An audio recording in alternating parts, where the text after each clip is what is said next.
Hey wrestling fans, welcome to another episode of 360 Wrestling Fanatic for Friday, August 12th, 2016, episode 153.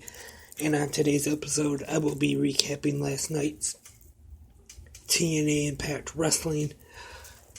And right after I recap last night's episode, I will be discussing a little bit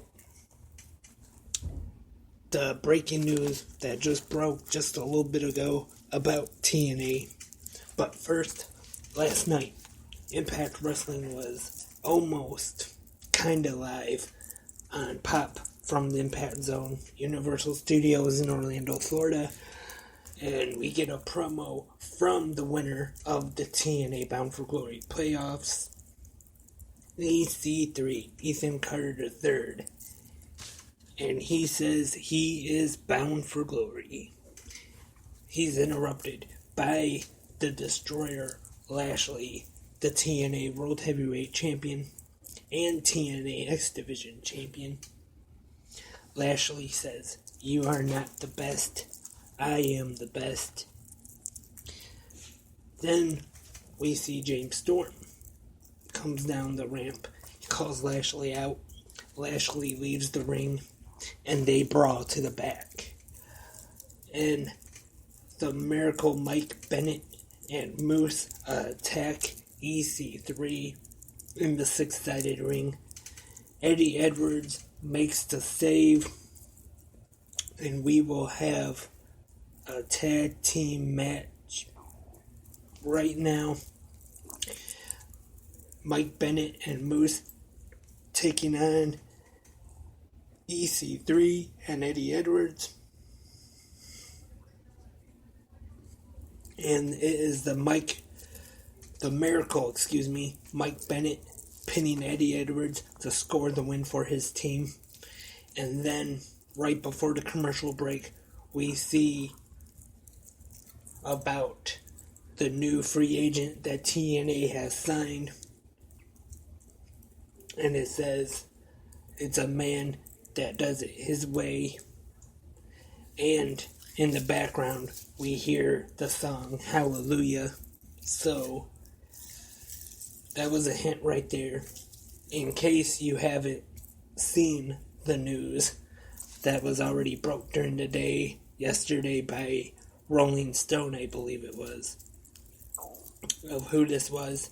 And then when we come back from the break, we see the wrestler formerly known as Damian Sandow. He is now known as Aaron Rex. And he says TNA has done what few people have done, and that was give him a mic on live TV. And he says to those who used to employ him, it's not about you, it's about the fans.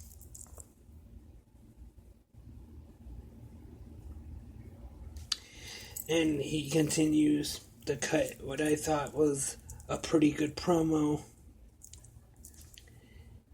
And the crowd starts chanting, "You're a genius." And he says that was just an act.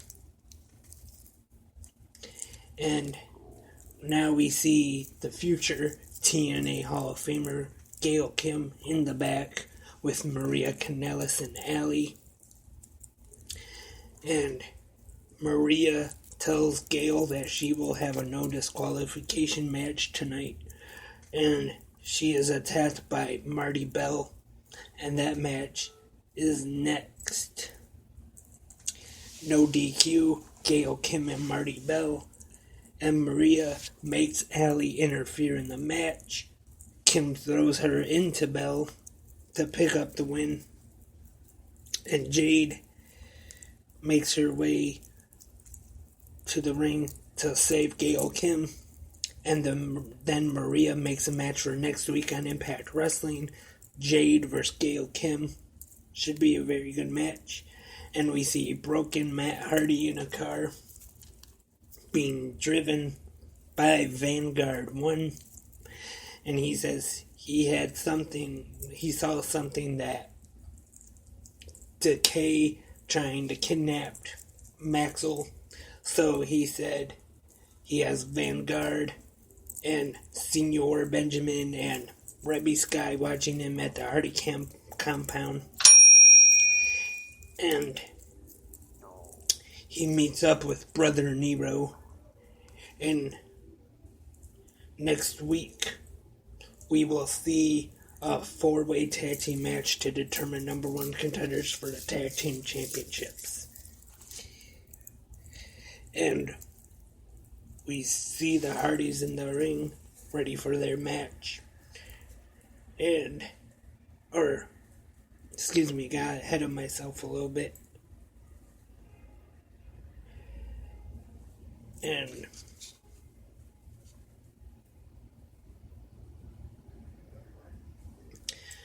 they don't have a match, but Matt Hardy is in the ring. And he brings out Brother Nero with the whole obsolete thing, but since Rebby Sky isn't there, it's Matt Hardy saying obsolete. And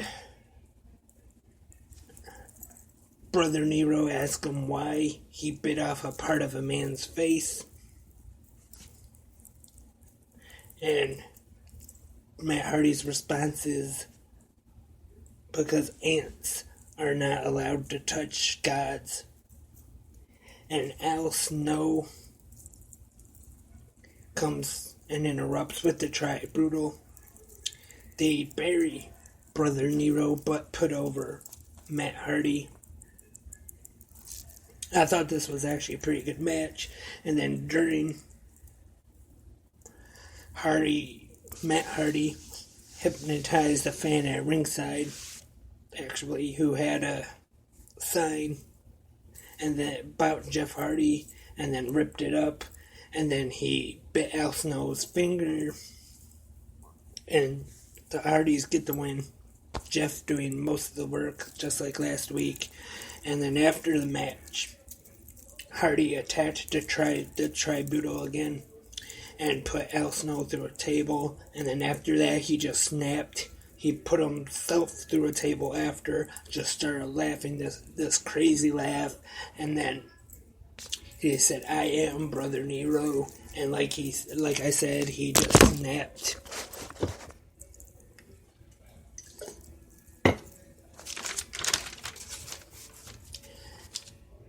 And he said, before that, actually, he said, "Any person that punishes me is me."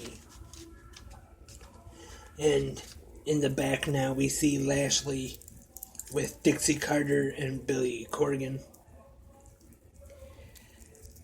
And he's upset because during the night they've been showing the video packages on James Storm, but none on him. And then Billy Corgan says they tried to get a hold of his people to get a camera crew to follow him around, but he didn't get back to him. And now we see Drew Galloway make his way to the six-sided ring. He calls EC3 a snake in the grass, and he wants to face EC3, where the winner of that match will get the world title shot at Bound for Glory this year. And it is time for the main event of the evening, with 3 different championships on the line. James Storm's TNA King of the Mountain Championship and Lashley's TNA World Heavyweight and X Division Championships also on the line.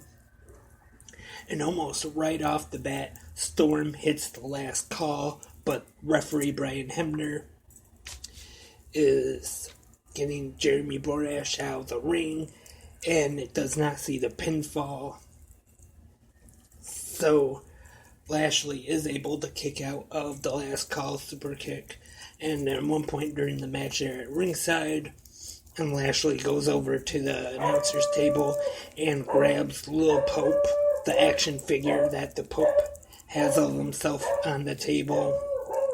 And at one point Storm rolled up Lashley in a pinfall, and then Lashley was able to kick out of that and send Storm into an exposed turnbuckle. And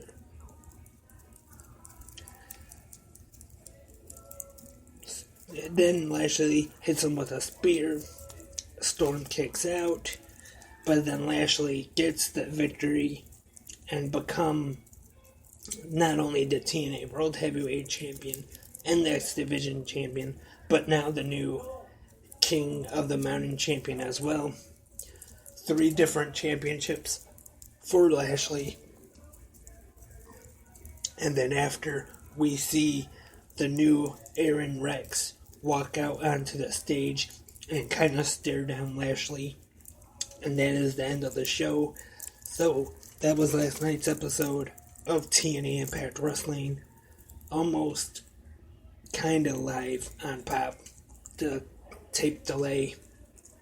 Whatever you want to call it. So I thought it was a pretty good episode. And like I said earlier, it was actually a pretty good promo from the former Damien Sandow, now Aaron Rex. And I thought there were some good matches on the show. Next week, Jade and Gail Kim should be a pretty good match. The match to decide number 1 contenders for the tag team titles should also be very good. And I mentioned this at the top of the show. I was going to talk real quick about the news that broke just a little bit ago today about TNA. And that breaking news is that Dixie Carter has been replaced as president of the company by none other than Billy Corgan.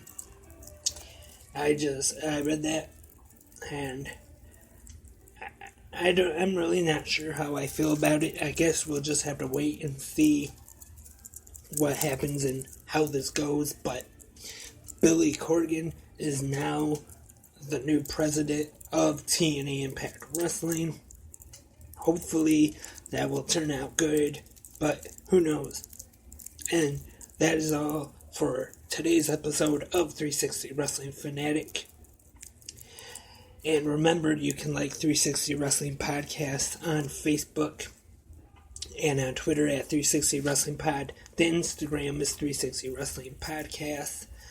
And stay tuned for episodes of Clash Wrestling 360 as we get closer to August 27th, All Out War, live at the Taylortown Trade Center. And in just a couple hours or so, Detroit Style Wrestling, the King of the Fighters tournament tonight. Yesterday, I did a podcast previewing it. If you missed it, listen to that. And also, back to Clash Wrestling 360 in June. D. Anthony was a guest. We talked about that more. Crowning the first Downriver champion tonight. Promotions such as Pro Wrestling All-Stars, Metro Pro Wrestling, Clash Wrestling, and of course Detroit Style Wrestling are being represented. So you better hurry and get there. Allen Park, Ecorse Road, VFW, King of Fighters tonight. Hope to be back soon here for another episode of 360 Wrestling Fanatic. But until then, I am Lance, and I am a wrestling fanatic.